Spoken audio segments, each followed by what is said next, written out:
subscribe to the channel, hit the Cash App if it's on your heart. So today, I just left church and I'm at my alma mater because we got a charity 5K for the student athletes that I'm, of course, going to participate in. So here I am at the illustrious and beautiful Bowie State University. That's where I'm at right now. But I got some time to kill because I'm very early. And so a thought that came to my mind as I was walking the campus was, homecoming season. And I remember last year's homecoming season, not just at Bowie, but at HBCUs across the nation, Jackson State, Morgan State, a lot of different places. What happens is, what's happening now, which is also almost becoming a regular occurrence, is that individuals are coming to homecoming and causing problems. Fights, shootings, sometimes deaths, all police being called, crazy mobs, fights. That's what's going on. It's getting to the point now where every homecoming season you can expect that at one of our beautiful HBCU campuses, somebody's going to do something that hurts someone and brings a bad light or negative attention to HBCUs overall. And the question is, why is that? And that's where the topic of this video comes in. The need for standards, requirements, gatekeeping is very real. And see, what's happening in Black America, because I'm from Baltimore, but I went to school in Bowie and I lived in PG County for a long period of time. And so I've seen middle class, upper middle class, affluent Black communities, Black environments, Black places. I've seen them at their height and I've seen some on their decline. And usually what happens is a once thriving and prosperous Black area or Black group disintegrates and falls apart because they weren't gatekeeping. Obviously, Black people in this country, we have a certain history in terms of, slavery, racism, segregation, redlining, Black codes, all those kinds of things, right? And because of that, a lot of us are weary of excluding people or othering people or acting like we're better than other people. A lot of us, we don't want to do that. For a lot of us, the worst thing that we can be called is like a sellout or a coon, or you think you better than somebody, or you in the Boule, or Jack and Jill. Those kinds of things, those kinds of insults.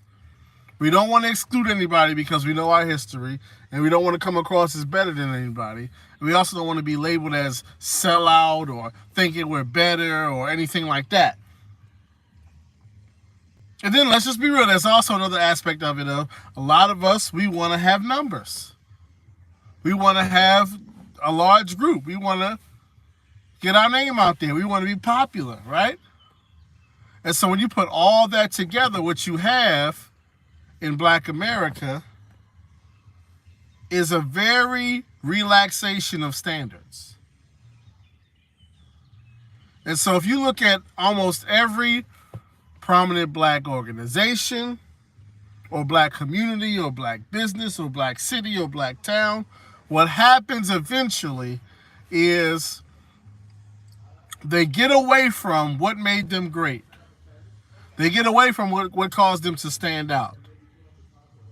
Because they don't want to come across as elitist, or they don't want to feel like don't want people to talk about how they're leaving people out. And it's actually funny because I'll say a month ago I was on Twitter and somebody was talking about this. It was either an all boys school or an all girls school in the inner city somewhere. It was like an all girls school deep in the inner city, impoverished area, all Black students, right? But the graduation rate and the acceptance to college rate was through the roof. And somebody's comment on that school was, oftentimes in these schools where the graduation rate is at the 90% and the college rate is at 75%, they kicked a lot of kids out. And there was a lot of people, retweeting that and like, yeah, they only got the numbers so high because they put people out. And I was sitting there thinking, well, I mean, it kind of makes sense. And this is what a lot of us black folk, we don't want to accept, we don't want to live with, but it is what it is. The fact of the matter is that in order to move forward, in order to grow, in order to move to the next level, you have to have standards, rules, requirements, a common belief, a common goal. And people who cannot get on board with that have to be dismissed. I understand they may have grown up with you. I understand they black just like you. That's you, sister, girl, brother, man, fight the power. I understand all of that. But you have to understand that if you really want to start to move somewhere in a real way, there's going to be some people that can't go. Even though they got the same skin color as you and all of that, they can't go. If they don't believe in what you're trying to do, if they don't believe in the mission, if they don't want to be held to standards and requirements, they cannot go. It's that simple. They cannot go. And the Black America's problem is we want to embrace everything. We want to put our arms around everything and everybody. Everything that is popular in the culture, we just, okay, it's cool. Go ahead and incorporate it in with us. Oh, yeah, that's cool. That's fine. I mean, for real. If you look at what's going on with a lot of the music, there's a lot of black folk, young and old, male and female, Christian and non-Christian and Muslim, that have particular thoughts and feelings about certain things that are going on in the culture. But they will go along with it even though they know they don't agree with it. And the reason why that happens is, you don't want nobody to say, you old, you out of touch, you elitist, you hating, you think you better than somebody, you a sellout, you a coon, respectability politics, you trying to be like the white man. Being needing acceptance from the overall group, a lot of times will hinder you from your own personal success and what you're trying to accomplish. Once you put yourself in a position where now you got to accept this and you got to tolerate that and you got to go along with this, or you're not part of the group, or you're not invited to the cookout, or you're an Oreo, or you're a coon, or you're elitist, or you're Jack and Jill, or you're Boule. Listen, a lot of you are not going to like this, but guess what? If nobody is saying you're an elitist, if nobody's calling you Jack and Jill, if nobody's saying you think you better than everybody, if nobody's calling you a sellout, if nobody's calling you a coon, then you're doing something wrong. Straight up, you're doing something wrong.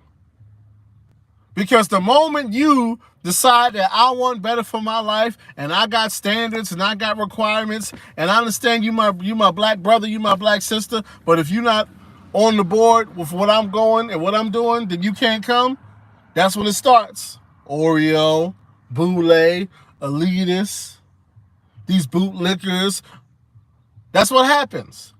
The moment you tell your people, hey, everybody can come with me, but there's a standard. The moment you have the nerve to have a standard, that's when people are going to have a problem with you. If don't nobody have a problem with it, then you're doing something wrong. Honestly. I'm telling you right now. The moment you say, you know what, pull up your pants. Be smart about who you having kids with. Get married before you have kids. Your kids spending too much time on their iPad. You're doing too much dancing, too much partying. The moment you start to talk, yeah, do not be a sheep. Exactly. The moment you decide that you got some sort of standards, somebody's not going to like it, for sure. And so it's so funny because I'm not going to lie to you. When I was younger and it wasn't really, working on towards nothing, I felt like a whole lot of other people, man. These WEB, the boy, talented 10th, think they better than everybody. These Divine Nine, these Boule people, these bootleggers, they think they better. They gatekeeping. That's the phrase we love to say. Oh, these black gatekeepers keeping us. Listen, in defense of the quote unquote Jack and Jill, the Boule, whatever they got going on is what they got going on. They created their own group with their own requirements and standards and their own mission and vision for what they want to do. They have the right. That's what you should be doing as well. Whatever you believe in, exactly. Whatever you believe in, whatever you want to do, whatever you think is right and wrong, you should be creating a group, and everybody in your group adheres to that. So that's why I don't have no problems with the Boule.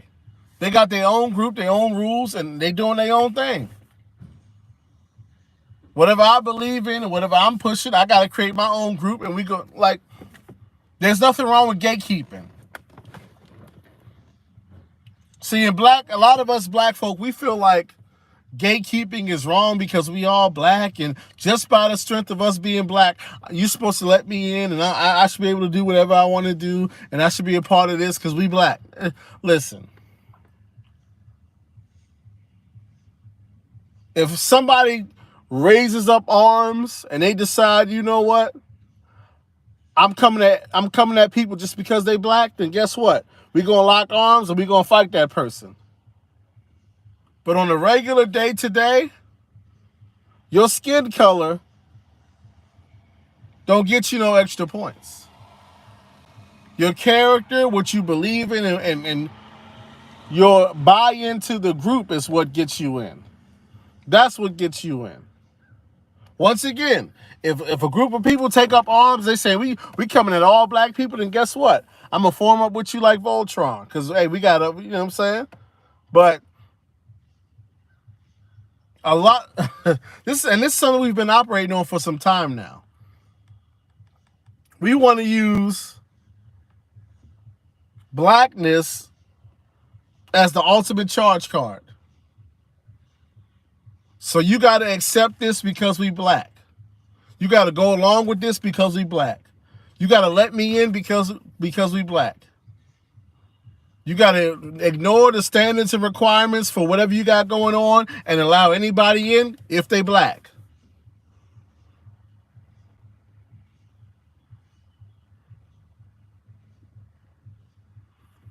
The fact of the matter is this. Everything that's effective and that works, it works because there's gates being kept. There's barriers of entry. Like, think about your favorite sports team. The team is good because they're gatekeeping, meaning they only want to allow in a certain caliber of athlete. Everybody can't just come in there and say, oh, well, like, I'm from Baltimore. The Baltimore Ravens went to the AFC Championship game last season, meaning they were one of the 4 final teams still playing. Out of all 32 teams, they were one of the 4 teams still playing at the end of the season. How did that happen? It happened by gatekeeping. They didn't say, oh, well, you played high school football and you from Baltimore and you really love Baltimore. And yeah, come on down. You from Baltimore, you like football, come play for the... No, gatekeeping. Only a certain caliber of athlete with a certain skill level was allowed on the team. And of those guys that were allowed on the team, if you didn't get along with the coach and you couldn't buy into the vision of what they were doing, they would cut you, release you, trade you to another team. So if you look at areas like PG County, a very successful black county, and you start to talk about some of the problems that it's having, some of the problems that it's having is due to the fact that if whatever is labeled as black, we just accept it. It doesn't matter how degenerate it is, how counterproductive it is, how toxic it is, how demeaning and violent and degrading it is. If it's labeled as black, we just accept it in.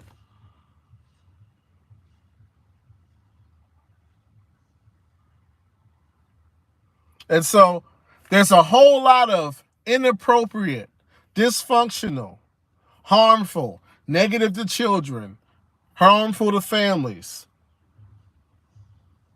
all kinds of belief systems, activities, mindsets, cultural norms that are being set in the quote-unquote culture that are dangerous to black progress. However, we are allowing those things in. Why? Because they're black. There's a whole lot of unhelpful things that if you throw a black label on it, now everybody has to accept it.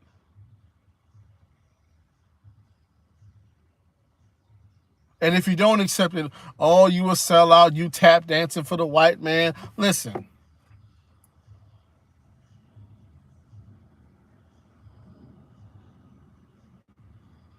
And you want even something as small as a family. In order for you to have a successful family, you got to get with a man or a woman that has a certain mindset, certain values, certain principles and belief systems. And you have to disqualify or gatekeep men and women who don't meet that. It's like we understand gatekeeping and standards perfectly fine. But for some reason, when it comes to, quote unquote blackness, now all of a sudden we don't understand it. When it comes to our belief system, our racial identity, now all of a sudden we don't understand the need for standards and barriers of entry. When it comes to who you date, you got standards and requirements and you got barriers to entry. When it comes to where you shop, what you eat, what neighborhood you live in, you got standards, requirements, barriers to entry. When it comes to where you will work and how much you will be paid, you have standards, requirements, and barriers to entry. It's only when it gets to like black culture, now all of a sudden we don't understand standards. We don't understand barriers. We don't understand parameters. And we don't understand gatekeeping. For whatever reason, shout out to True Asiatic Poet. For whatever reason, I don't know why, but for whatever reason, when it comes down to culture and community and black folk dealing with black folk, now all of a sudden, we don't know the importance of standards, requirements, and gatekeeping. Shout out to CEO Cliff. That's the part I don't get. You don't just get with any old woman. You don't just buy any old car. You don't just go to any old bar or any old restaurant. You got standards, you got requirements, there's barriers of entry. We understand that until it comes to culture and quote unquote blackness. If somebody has told us and convinced us that if you really want to be black, you got to accept and go along with everything. If this person is a popular or famous black person and they're pushing or saying this, you got to go along with it, or you selling out the race. You a Oreo. You're Uncle Tom. You tap dancing for the white man. Listen, I'm going to say it one more time. And a lot of you have realized this. A lot of you who haven't, you will. Just wait. Just wait. Wait till you decide that, you know what? I'm raising up my family. It's me and my wife, or me and my husband and our kids. Wait till you get in that position. I thought the black man was out of line when he got to our black sister, which got our kids in. Okay. But I'm telling you, just wait until the day where you and your boo and y'all children and y'all get really serious about building. Or we want to save up and buy this house in this neighborhood because we want y'all kids to go to this particular school and live in this kind of environment and have these kind of friends and be set up to go to college and do this and do that. Wait till you get into that mindset. I guarantee you your thoughts and opinions on gatekeeping will change. Because now all of a sudden, you're going to be paying real close attention to who your kids are friends with. And everybody can't come to the house. And you're going to tell your kids, look, I don't want you hanging out with this one. I don't want you hanging out with that one. I don't want you going over here. I don't want you going over there. Some of you might have some in-laws, some cousins in them that you might say, look, man, I love you, we family, but if you're gonna be on this, that, and the third, you can't come around my house and my family. I'm telling you, when you really get serious about what you're trying to do and what you're trying to accomplish and where you're trying to go, and once you got a real vision for yourself and your family, I guarantee you, gatekeeping is gonna make a whole lot more sense to you then. When your daughter's a teenager, she start dating, I guarantee you start gatekeeping then. Like, hold on, who's this young man? Where you meet him at? What school he go to? What grades he got? Who his folks? Where he live at? What plans you got for yourself, son? Your pants pulled up? You're gonna have some real standards and qualifications then, that's for sure. Or some of you, when you start a business and you're really trying to grow the business, I guarantee you're going to have some standards and some qualifications. You're going to do some gatekeeping then. All that, yeah, we black and I'm black. Yeah, that's cool and all, but listen, you're going to have to come to work on time. You're going to have to act a certain way. You're going to have to be a certain way. You're going to have to present yourself a certain way. If not, you can't be here.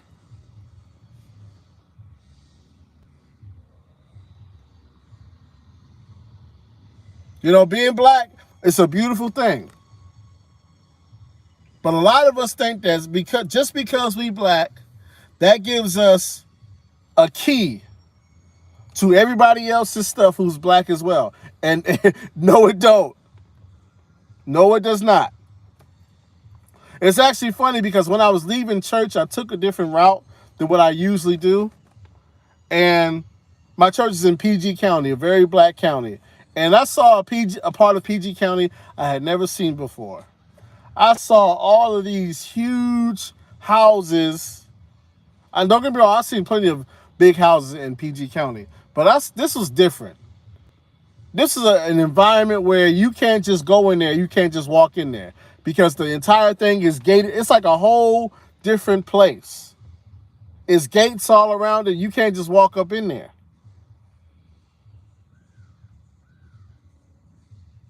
It's like, I don't know what it is with us in like culture and quote unquote blackness, but when it comes to that, we start going along with stuff that we don't agree with. We start going along with stuff that we know is wrong because we don't want to be seen like we out of touch or we sold out or, man, listen.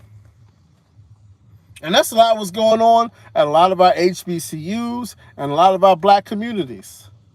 We just allowing and permitting and turning a blind eye and going along with a whole bunch of stuff that we know